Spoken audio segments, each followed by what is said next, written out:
Hello friends, कैसे हैं आप सब। आप सभी लोगों का स्वागत है आपके अपने यूट्यूब चैनल एग्ज़ाम फाइटर पर। सो फ्रेंड्स, इस टॉपिक से रिलेटेड हमारी एक पहली वीडियो आई थी जिसमें इमेज क्लियर नहीं हो पा रही थी, इसलिए ये वीडियो वापस से रिकॉर्ड की गई है। सो फ्रेंड्स, चलिए चलते हैं, टाइम को वेस्ट ना करते हुए आज की क्लास को स्टार्ट करते हैं।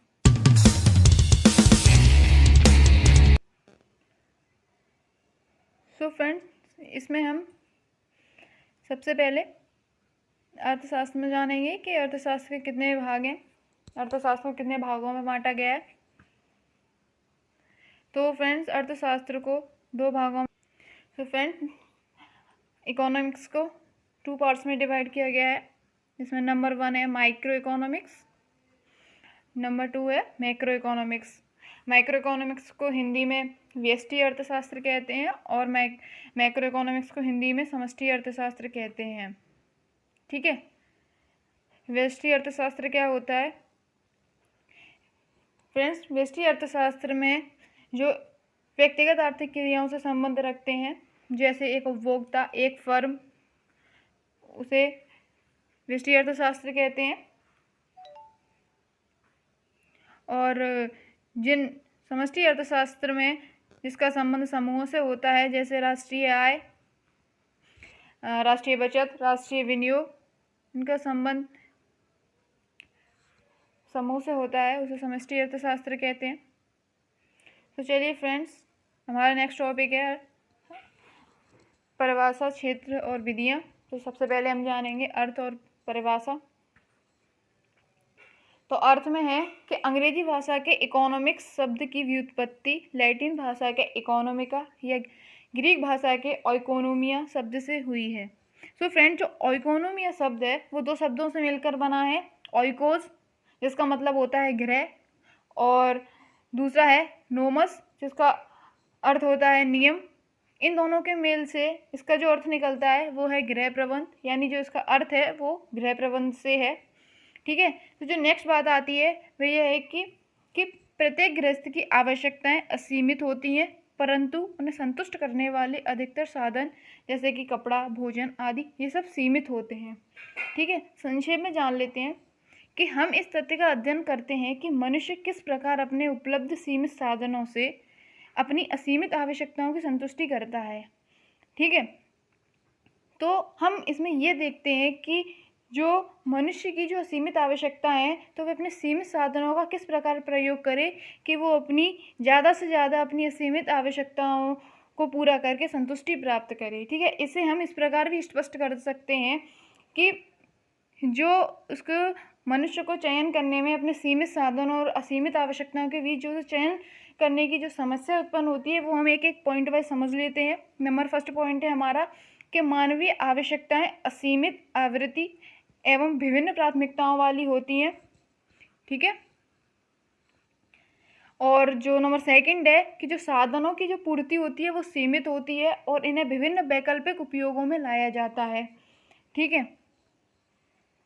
विभिन्न वैकल्पिक उपयोगों में कैसे लाया जाता है वो मैं आपको बताती हूँ। जैसे कि हमारी एक भूमि है, उसका या तो हम उस पर खेती भी कर सकते हैं या फिर हम उस पर मकान भी बना सकते हैं। तो जो भूमि है वो एक हमारी साधन है, और जो हमारे वैकल्पिक उपयोग हैं तो हम चाहे उसमें खेती भी करें या फिर उसमें मकान भी बना सकते हैं। ठीक है, तो ये हमारे वैकल्पिक उपयोग हैं। ठीक है, और संक्षेप में जान लेते हैं एक परिभाषा के अकॉर्डिंग, जैसे कि अर्थशास्त्र सीमित साधनों व असीमित आवश्यकताओं के बीच चयन का शास्त्र है। ठीक है, तो इस परिभाषा का जो अर्थ है वो यह है कि जो मनुष्य के जो सीमित साधन और असीमित आवश्यकताएं होती हैं, तो उनमें मनुष्य सीमित साधनों व असीमित आवश्यकताओं के बीच जो सामंजस्य यानी कि जो संबंध स्थापित करने की जो समस्या जो उत्पन्न हो जो सामंजस्य स्थापित करने के लिए जो चयन की जो समस्या उत्पन्न होती है, तो जब चयन की समस्या उत्पन्न होती है तो उससे आर्थिक समस्या उत्पन्न होती है। ठीक है, जिससे आर्थिक समस्या का जन्म होता है। जब आर्थिक समस्या का जन्म होता है तो उससे हमारे अर्थशास्त्र का ही उदय होता है। ठीक है, तो आई होप आप अर्थशास्त्र का अर्थ समझ गए होंगे। तो चलिए हम बात करते हैं परिभाषाओं की। तो जो अर्थशास्त्र की जो परिभाषाएं हैं उनको दो भागों में बांटा गया है।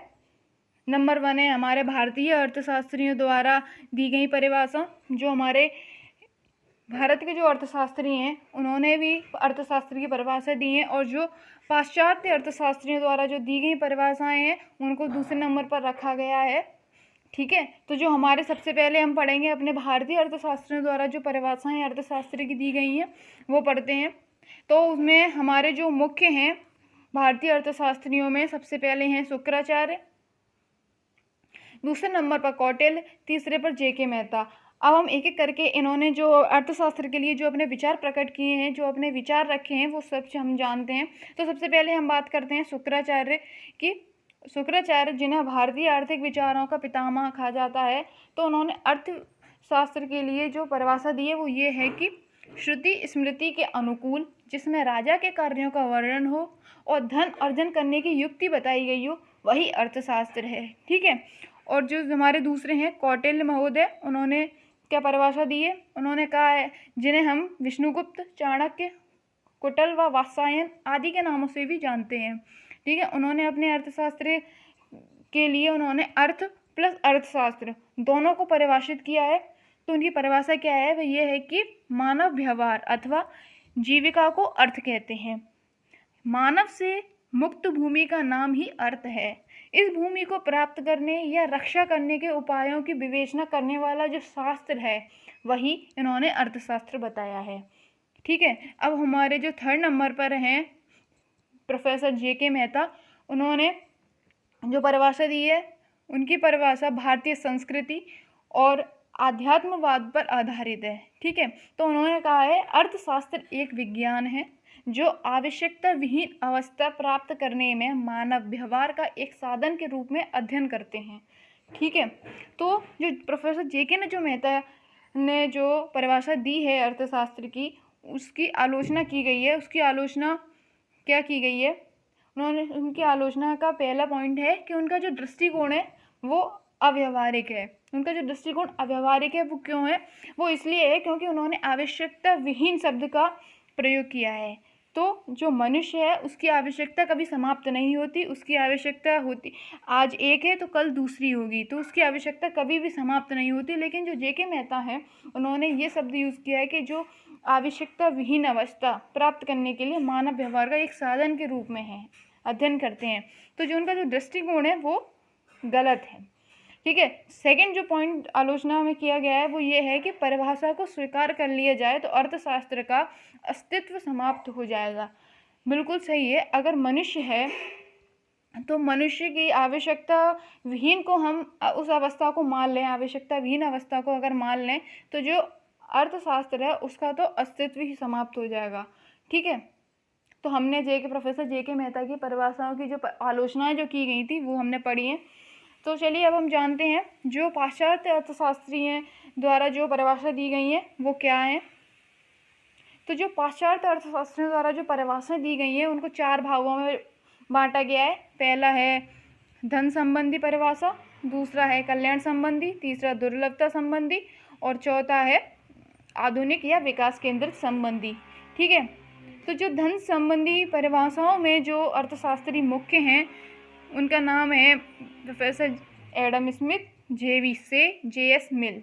ठीक है, और जो कल्याण संबंधी परिभाषाओं में जो मुख्य अर्थशास्त्री हैं या जो उनके जिन्होंने अपनी अपनी परिभाषाएं इनसे दी हैं, अपने विचार रखे हैं, वो हैं मार्शल, पीगू, कैनन, बिवरेज और भी कई अर्थशास्त्री हैं पर ये मेन हैं। ठीक है, अब जैसे कि अब 3rd नंबर पे हमारा दुर्लभता या सीमित साधन संबंधी परिभाषा। ठीक है, तो इसमें है हमारे रॉबिन्स, ठीक है, जिन्होंने सीमित साधन संबंधी परिभाषा दी है। और नंबर 4th पे हमारे आधुनिक या विकास केंद्र संबंधी परिभाषा के लिए हमारे जो अर्थशास्त्री हैं वो हैं हेनरी, स्मिथ एंड सैमुअल्सन। ठीक है, तो सबसे पहले हम एक एक करके सभी लोग की बात करेंगे। तो सबसे पहले आता है हमारा धन संबंधी परिभाषा। तो धन संबंधी परिभाषा में हमारे जो मुख्य अर्थशास्त्री हैं जिनका नाम है एडम स्मिथ, जिनका जन्म 1723 में हुआ था और उनकी मृत्यु 1790 में हुई थी। उन्होंने उनकी एक पुस्तक है तो उन्होंने उनकी पुस्तक का क्या नाम है? उनके पुस्तक का नाम है राष्ट्रों के धन के स्वरूप तथा कारणों की खोज, an inquiry into the nature and causes of the wealth of nations. ठीक है, जिसका जो प्रभाव था इस बुक का, वो प्रभाव 1776 में हुआ। ठीक है, अब एडम स्मिथ है, तो एडम स्मिथ को अर्थशास्त्र का पिता भी कहा जाता है, फादर ऑफ इकोनॉमिक्स। अब उन्होंने क्या परिभाषा दी है धन संबंधी? उन्होंने कहा है कि अर्थशास्त्र वह अध्ययन है जो राष्ट्रों के धन के स्वभाव एवं इसके कारणों की जांच करता है। ठीक है, तो जो एडम स्मिथ हैं उन्होंने अर्थशास्त्र को धन का विज्ञान कहा है। ठीक है, अब जो एडम स्मिथ की जो परिभाषा उन्होंने दी है उनकी क्या विशेषताएं हैं वो एक एक करके देखते हैं। उन्होंने कहा है, सबसे पहले उनकी विशेषता है कि धन ही अर्थशास्त्र की विषय सामग्री का केंद्र बिंदु है। यानी जो एडम स्मिथ हैं उन्होंने धन को ही केंद्र बिंदु माना है। ठीक है, और जो नंबर सेकंड है, व्यक्तिगत समृद्धि से ही राष्ट्रीय धन एवं संपत्ति में वृद्धि संभव है। ठीक है, और जो नंबर थर्ड है, मानवीय सुखों का एकमात्र आधार धन है। ठीक है, सभी अर्थशास्त्रियों की तरह एडम स्मिथ की परिभाषाओं की भी आलोचना की गई है। तो सबसे पहली जो आलोचना है वो है धन को अधिक महत्व, यानी जो एडम स्मिथ हैं उन्होंने धन को अधिक महत्व दिया है अपनी परिभाषाओं में। ठीक है, और जो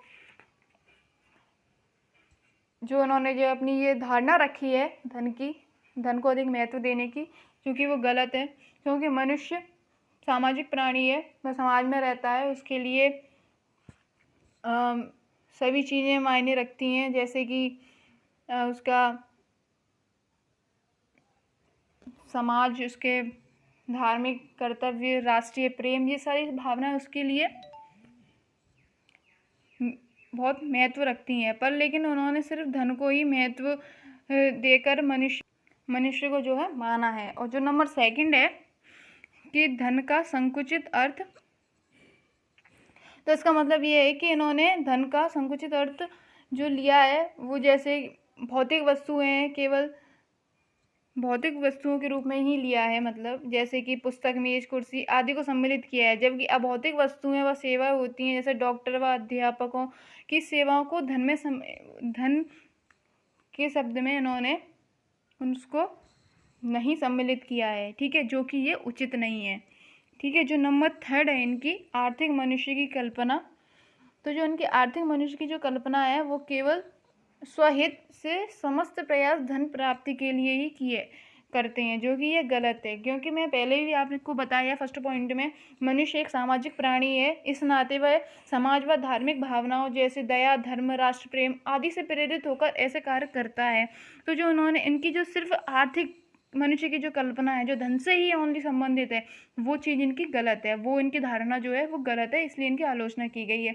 तो हमने धन संबंधी परिभाषाओं को पढ़ा। अब हमारा सेकंड पॉइंट आता है कल्याण संबंधी परिभाषा। ठीक है, कल्याण संबंधी परिभाषा में जो हमारे मुख्य अर्थशास्त्री हैं मार्शल, उनकी जो किताब है, उनकी बुक का नाम है प्रिंसिपल ऑफ इकोनॉमिक्स। ठीक है, तो हम सारे राइटर्स प्लस उनकी बुक्स और उनके पब्लिकेशन कब पब्लिश हुई थी, ये सारी चीज़ें हम साथ साथ लेकर चलेंगे। क्योंकि ऐसा होता है हमारे एग्ज़ाम में, OMR एग्ज़ाम जब होता है तो उनमें ये सारी चीज़ें पूछी जाती हैं, प्लस जो हमारे अर्थशास्त्री होते हैं, हमारे जो राइटर्स होते हैं, उनकी जो परिभाषाएं होती हैं, उनसे सबसे ज़्यादा क्वेश्चंस पुटअप होते हैं। आपके सामने परिभाषा रख दी जाएगी, आपसे पूछा जाएगा ये परिभाषा किसकी है, तो हमको सब कुछ लेकर चलना होगा। हर अर्थशास्त्री की बुक्स का नाम लेकर चलना होगा, उसकी परिभाषा क्या है। ठीक है, ये सारी चीज़ें हम बिल्कुल साथ साथ लेकर चलेंगे, बिल्कुल भी नहीं छोड़ेंगे। ठीक है, तो चलिए स्टार्ट करते हैं। जो मार्शल हैं उनकी परिभाषा क्या है, उन्होंने कहा है कि अर्थशास्त्र जीवन के साधारण व्यवसाय में मनुष्य मात्र का अध्ययन करता है। वह व्यक्तिगत या सामाजिक कार्य के उस अंश की परीक्षा करता है जो कल्याण के भौतिक साधनों की प्राप्ति तथा उपयोग से घनिष्ठ रूप से संबंधित है। ठीक है, अब जो इनकी परिभाषाएं हैं उनकी विशेषताएं भी देख लेते हैं। इनकी क्या विशेषताएं हैं, तो विशेषताएं हैं कि अर्थशास्त्र वास्तविक मनुष्य की क्रियाओं, ठीक है, का अध्ययन है। ठीक है, अर्थशास्त्र वास्तविक मनुष्य की क्रियाओं का अध्ययन है, इन्होंने कहा है। नंबर सेकंड है कि अर्थशास्त्र एक सामाजिक विज्ञान है। ठीक है, अर्थशास्त्र जो है मनुष्य का अध्ययन करता है जो समाज में रहता है। समाज में न रहने वाले मनुष्य जैसे जंगलों या गुफाओं में जो रहते हैं उनका अध्ययन अर्थशास्त्र में नहीं किया जाता। ठीक है, नंबर थर्ड आता है हमारा साधारण मनुष्यों का अध्ययन। ठीक है, अर्थशास्त्र में साधारण मनुष्यों का ही जो अर्थशास्त्र में मनुष्य की जो क्रियाएं होती हैं जिनका जो अध्ययन किया जाता है वह व्यक्ति सब साधारण होते हैं। अर्थशास्त्र में पागल, शराबी या कंजूस इन सभी मनुष्य का अध्ययन नहीं किया जाता, साधारण मनुष्य का अध्ययन किया जाता है। और जो नंबर फोर्थ है अर्थशास्त्र आर्थिक क्रियाओं का अध्ययन है। तो अर्थशास्त्र में मनुष्य की केवल आर्थिक क्रियाओं का अध्ययन ही किया जाता है। ठीक है, और नंबर हमारा फिफ्थ है कि अर्थशास्त्र का संबंध मानव के भौतिक कल्याण से है। तो उसमें मार्शल हमारे हैं, उन्होंने इसमें कहा है कि मानव के भौतिक कल्याण में वृद्धि साधनों की प्राप्ति एवं उपायों से होती है। ठीक है, उनकी इस विशेषता में मार्शल ने अपने विचार रखे हैं कि मानव के भौतिक कल्याण में वृद्धि साधनों की प्राप्ति एवं उपायों से होती है। ठीक है, तो मार्शल की परिभाषा की भी आलोचना की गई है। नंबर 1 है उनकी कि जीवन के साधारण व्यवसाय का अर्थ जो है वो स्पष्ट नहीं है। ठीक है, मार्शल इस बात को स्पष्ट नहीं कर सके हैं कि कौन सी क्रिया साधारण है और कौन सी असाधारण है। ठीक है, तो चलिए सेकंड जो है हमारा कि मानवीय क्रियाओं का अवैज्ञानिक वर्गीकरण। तो जो ये परिभाषा मार्शल ने दी है तो उनकी परिभाषा में आर्थिक क्रियाओं को साधारण, असाधारण, भौतिक, अभौतिक, मानवीय, अमानवीय आदि वर्गों में बांटती है, किंतु इनकी जो विश्लेषणात्मक प्रकृति जो है वो इनकी परिभाषा नहीं बताती। ठीक है, नंबर थर्ड है हमारा संकुचित क्षेत्र। तो जो कल्याण प्रधान परिभाषाओं ने अर्थशास्त्र के क्षेत्र को जो संकुचित कर दिया है, क्योंकि इनके अनुसार अनार्थिक, अभौतिक तथा असामाजिक क्रियाओं का अध्ययन अर्थशास्त्र के अंतर्गत नहीं किया जाता, तो इनका जो क्षेत्र है वो संकुचित है। और जो नंबर फोर्थ है हमारा मानवीय विज्ञान। तो अर्थशास्त्र जो है वास्तव में एक सामाजिक विज्ञान नहीं बल्कि मानवीय विज्ञान है, पर लेकिन जो हमारे मार्शल महोदय हैं उन्होंने ये कहा है कि अर्थशास्त्र एक सामाजिक विज्ञान है। ठीक है, तो हमारा जो फिफ्थ पॉइंट है कि कल्याण की अस्पष्ट धारणा। ठीक है, तो इनकी जो कल्याण की अस्पष्ट धारणा जो है तो उसकी आलोचना हमारे प्रोफेसर रॉबिन्स महोदय ने की है। उनका कहना है कि भौतिक कल्याण की जो धारणा है वो अस्पष्ट और अनिश्चित है, क्योंकि कल्याण की धारणा समय, स्थान व स्थिति के साथ परिवर्तित होती रहती है। ठीक है, तो हमने कल्याण संबंधी परिभाषा को जाना। अब हम आते हैं अपने थर्ड नंबर दुर्लभता अथवा सीमित साधन संबंधी परिभाषाएं, तो जिसमें हमारे मुख्य अर्थशास्त्री हैं प्रोफेसर लियोनल रॉबिन्स, जो कि लंदन स्कूल ऑफ इकोनॉमिक्स से पढ़े हैं। उनकी किताब का नाम है an essay on the nature and significance of economic science. ठीक है, तो उन्होंने क्या विचार रखे हैं, इनकी क्या परिभाषा है। इनका कहना है कि अर्थशास्त्र वह विज्ञान है जो लक्ष्यों और वैकल्पिक प्रयोगों वाले सीमित साधनों के मध्य पारस्परिक संबंध के रूप में मानव व्यवहार का अध्ययन करता है। ठीक है, तो इनकी परिभाषाओं की जो प्रॉपर्टीज़ हैं, जो विशेषताएं हैं वो क्या है। नंबर 1 है कि मनुष्य की जो आवश्यकताएं हैं वह अनंत हैं, और जो सेकंड पॉइंट है जो साधन है वो सीमित हैं। थर्ड है कि जो साधनों का विभिन्न प्रयोग हो सकता है। ठीक है, जो साधन है उसका विभिन्न प्रयोग हो सकता है। कैसे, जैसे मैंने आपको पहले एग्जांपल दिया था, भूमि एक साधन है, उसका प्रयोग हम घर बनाने में भी कर सकते हैं या उस पर खेती भी की जा सकती है। ठीक है, और जो हमारा नंबर फोर्थ जो पॉइंट है कि आवश्यकताओं की तीव्रता में भी विभिन्नता होती है। ठीक है, मनुष्य जो है उसकी जो आवश्यकताएं होती हैं वो उसकी जो आवश्यकताओं में जो तीव्रता होती है, जो गति होती है वो भी भिन्न भिन्न होती है। कुछ आवश्यकताएं होती हैं वो बहुत तीव्र होती हैं, जिनको करना बहुत महत्वपूर्ण होता है। ठीक है, कुछ आवश्यकताएं ऐसी होती हैं जिनको ना भी करें तो भी ज़्यादा फर्क नहीं पड़ेगा। ठीक है, नंबर फिफ्थ आती है हमारी आर्थिक समस्या। ठीक है, जब मनुष्य की सीमित साधन और जब मनुष्य अपने सीमित साधन और अपने सीमित आवश्यकताओं के बीच सामंजस्य बैठाने की कोशिश करता है तो उसके सामने एक समस्या उत्पन्न होती है, वह है उसकी चयन की समस्या। जब चयन की समस्या का उदय होता है तो फ्रेंड्स आर्थिक समस्या का भी उदय होता है। ठीक है, तो उन्होंने इस प्रकार से अपनी परिभाषा को परिभाषित किया है। तो एक एज अ ट्रिक कहेंगे या एक हम इसे एक संक्षेप में छोटा से तौर पे एक डायग्राम के थ्रू हम पढ़ेंगे, वो समझेंगे कि उनकी जो परिभाषा है वो क्या है। इन्होंने बताया है, सबसे पहले आता है मानव का आचरण। ठीक है, फिर आती है, ब्रश ले लेते हैं, तो पहले आता है मानव का आचरण, फिर उसकी होती है अनंत आवश्यकताएं, फिर अनंत आवश्यकताओं के सामने होता है हमारा सीमित साधन, फिर उन सीमित साधनों के लिए उसे करना पड़ता है अपना वैकल्पिक प्रयोग, यानी चयन की समस्या। तो जब चयन की समस्या उत्पन्न होती है तो फ्रेंड्स आर्थिक समस्या का उदय हो जाता है।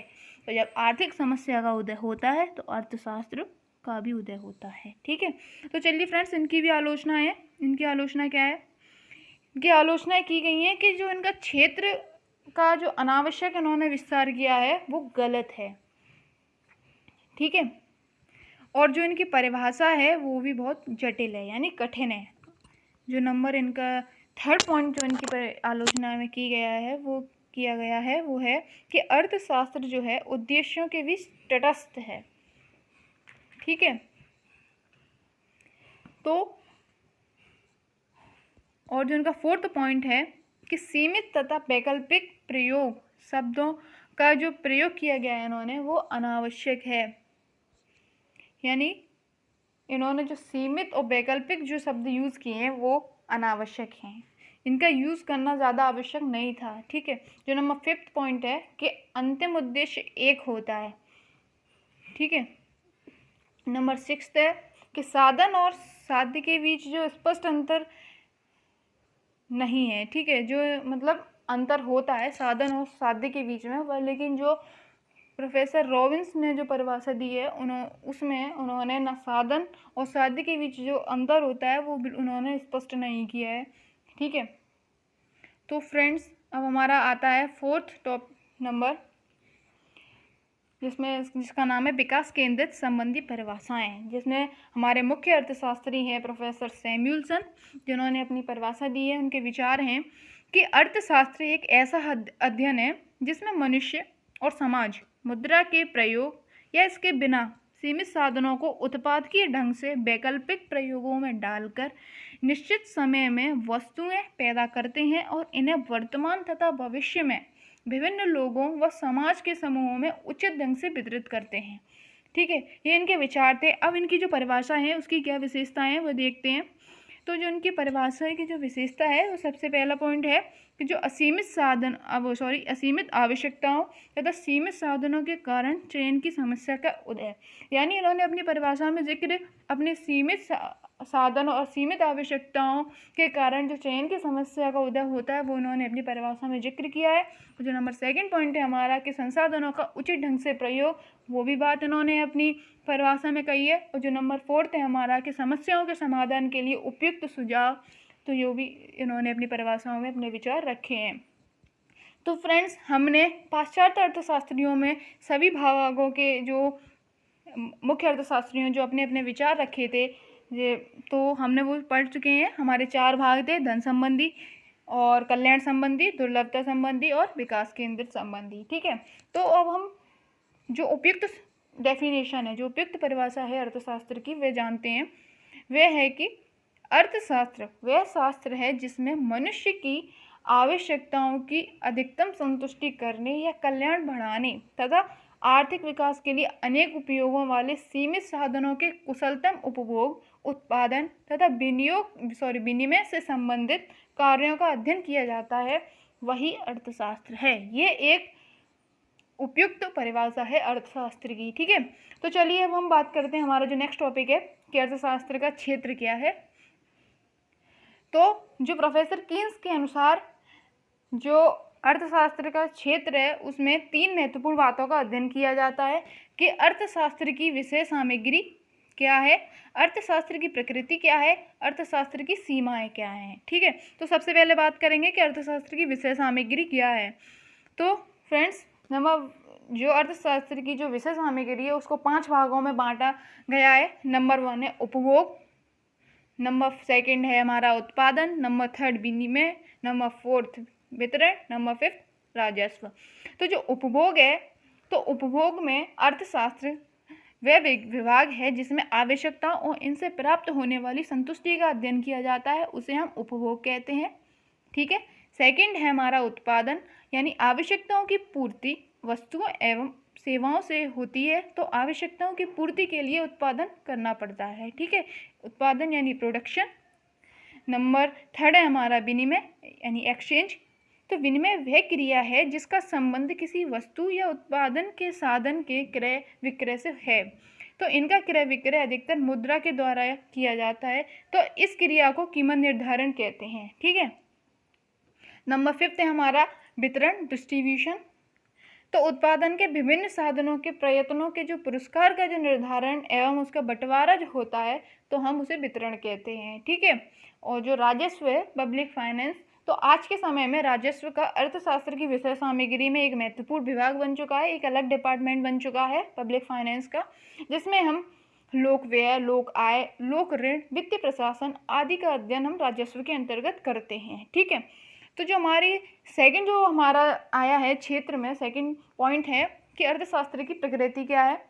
तो अर्थशास्त्र की प्रकृति में हमें सबसे पहले ये क्वेश्चन आता है कि अर्थशास्त्र क्या विज्ञान है या अर्थशास्त्र एक कला है। तो हम सबसे पहले अर्थशास्त्र को जो विज्ञान मानने के जो पक्ष हैं वो पढ़ते हैं कि अर्थशास्त्र को विज्ञान मानने के जो पक्ष के में जो तर्क दिए गए हैं वो क्या हैं। ठीक है, नंबर 1 है कि विषय का क्रमबद्ध विवेचन अर्थशास्त्र में होता है, सिद्धांतों का वर्णन भी होता है और सार्वभौमिक सत्यों का प्रतिपादन भी होता है, और इसमें मुद्रा का मापदंड भी होता है और भावी अनुमान यानी भविष्य की इसमें भविष्यवाणी भी की जा सकती है। ठीक है, संक्षेप में जान लेते हैं एज ए डेफिनेशन कि वैज्ञानिक रीति के प्रयोग के परिणाम स्वरूप अर्थशास्त्र एक विज्ञान होने के योग्य हो जाता है। अधिक से अधिक हम ये कह सकते हैं कि अर्थशास्त्र एक कम निश्चित विज्ञान है। अब इसमें बात कही गई है कि अर्थशास्त्र एक कम निश्चित विज्ञान है, तो हमारे अंदर एक क्वेश्चन पुटअप होता है कि हम बात कर रहे हैं कि अर्थशास्त्र एक विज्ञान है, उससे संबंधित जो तर्क दिए गए हैं वो पढ़ रहे हैं। तो अब इसमें डेफिनेशन हमारी कह रही है कि अर्थशास्त्र एक कम निश्चित विज्ञान है, तो हमें सबसे पहले ये क्लियर करना होगा कि आखिर अर्थशास्त्र कैसा विज्ञान है। ठीक है, तो जो हमारा अर्थशास्त्र है फ्रेंड्स, वो हमारा है वास्तविक और आदर्श। हमारा अर्थशास्त्र वास्तविक आदर्श दोनों विज्ञान है। ठीक है, तो जो वास्तविक और आदर्श दोनों विज्ञान को मानने वाले जो पक्ष हैं, जिन अर्थशास्त्री हैं जो इस धारणा के जो समर्थक हैं, तो उनमें से हैं हमारे मार्शल, पीगू एंड हार्ट्रे। ठीक है, और जो विपक्षी हैं वो हैं हमारे रॉबिन्स, फ्रीडमैन एंड आदि। ठीक है, तो अब बात करते हैं हमारा कि क्या अर्थशास्त्र कला है। तो जिसमें जो हमारे मुख्य अर्थशास्त्री प्रोफेसर जे.के. मेहता, उन्होंने कहा है कि ज्ञान को विज्ञान और प्रयोग करने वाले को कला कहते हैं। ठीक है, तो हम बात कर लेते हैं कि अर्थशास्त्र को जो कला मानने के जो पक्ष के लिए जो तर्क दिए गए हैं वे क्या क्या हैं। तो नंबर 1 है कि अर्थशास्त्र का कार्य समस्या का समाधान के होता है। ठीक है, नंबर 2 है कि अर्थशास्त्र एक सामाजिक विज्ञान होने के नाते केवल वह ज्ञानदायक ही नहीं बल्कि फलदायक भी होता है। ठीक है, नंबर जो 3 है हमारा, समस्याएं चाहे आर्थिक हो अथवा गैर आर्थिक हो, उनको सुलझाने में अर्थशास्त्रियों का महत्वपूर्ण योगदान रहता है। ठीक है, नंबर 4 जो है हमारा कि अर्थशास्त्र के कला होते हुए भी उसके वैज्ञानिक स्वरूप में कोई भी अंतर नहीं आता। ओके, तो ये है हमारा। तो हम निष्कर्ष में बता सकते हैं, हमने विज्ञान भी पढ़ा, हमने कला भी पढ़ा, तो हम कंक्लूजन जो हमारा निकलता है लास्ट में वो ये है कि जो अर्थशास्त्र है हमारा वह विज्ञान व कला दोनों ही हैं। ठीक है, क्वेश्चन अगर आए कि अर्थशास्त्र कैसा विज्ञान है तो हमारा आंसर होगा विज्ञान व कला दोनों विज्ञान। ठीक है, अर्थशास्त्र हमारा विज्ञान व कला दोनों ही हैं इससे संबंधित हमारे जो पीगू महोदय हैं उन्होंने अपने विचार रखे हैं कि अर्थशास्त्र न केवल ज्ञान का ही प्रकाश देता है बल्कि वह फलदायक भी है। ठीक है, तो अब बात करते हैं अर्थशास्त्र की सीमाएं। तो अर्थशास्त्र की सीमाओं को जो विवेचन किया गया है वह दो अर्थशास्त्रियों ने किया है। पहले हैं हमारे प्रोफेसर मार्शल, दूसरे हमारे प्रोफेसर रॉबिन्स। ठीक है, जो प्रोफेसर मार्शल ने के अनुसार जो अर्थशास्त्र की सीमाएं जो रखी गई हैं वे जान लेते हैं। उन्होंने कहा है कि सबसे पहला है कि मानवीय क्रियाओं का अध्ययन अर्थशास्त्र में किया जाता है, वास्तविक व्यक्तियों का अध्ययन भी किया जाता है। नंबर 3 है हमारा सामान्य मनुष्यों की क्रियाओं का भी अध्ययन अर्थशास्त्र में किया जाता है। और नंबर जो 4 है कि धन संबंधी आर्थिक क्रियाओं का अध्ययन भी हम अर्थशास्त्र में करते हैं। और जो हमारा लास्ट है हमारा कि अर्थशास्त्र विज्ञान और कला दोनों ही हैं। ठीक है, तो जो हमारे मार्शल हैं वो हमारे विज्ञान और कला दोनों को मानते हैं। अब चलिए बात करते हैं प्रोफेसर रॉबिन्स के अनुसार जो अर्थशास्त्र की सीमाएं जो रखी गई हैं। ठीक है, तो जो प्रोफेसर रॉबिन्स हैं उन्होंने कहा है, हम उनका फर्स्ट पॉइंट है कि मनुष्य की क्रियाओं का अध्ययन अर्थशास्त्र में ही किया जाता है। ठीक है, जो नंबर 2 है कि मनुष्य की प्रत्येक क्रियाओं के आर्थिक पहलू का अध्ययन अर्थशास्त्र में हम करते हैं। और जो नंबर 3 है कि अर्थशास्त्र एक मानव विज्ञान माना जाता है। और जो नंबर 4 है हमारा लास्ट है कि अर्थशास्त्र केवल वास्तविक विज्ञान है, आदर्श विज्ञान और कला नहीं। यानी कि ये अर्थशास्त्र को वास्तविक विज्ञान मानते हैं, ना ये आदर्श विज्ञान मानते हैं, ना ये कला मानते हैं। ठीक है, हम पहले पढ़ चुके हैं, ये विपक्ष में थे। तो चलिए फ्रेंड्स, आज की वीडियो में हम बस इतना ही पढ़ेंगे। आज की वीडियो में हमने अर्थशास्त्र के भाग, उसके अर्थ व परिभाषा और क्षेत्र व सीमाएं को पढ़ा। हमारी नेक्स्ट वीडियो जो होगी उसमें हम अर्थशास्त्र की विधियां पढ़ेंगे, कितनी विधियां होती हैं। ठीक है, सो फ्रेंड्स चलिए, थैंक यू फॉर वॉचिंग। अगर आप इस चैनल पर नए हैं तो इस चैनल को सब्सक्राइब करें और साइड में नोटिफिकेशन बेल है इसको भी प्रेस करें, जिससे आपको रेगुलर एक्टिविटीज़, रेगुलर अपडेट जो होती हैं वो सब आपको नोटिफिकेशन के द्वारा पता चलती रहे। अगर वीडियो अच्छी लगे तो प्लीज़ लाइक कीजिएगा, शेयर कीजिएगा। Thank you.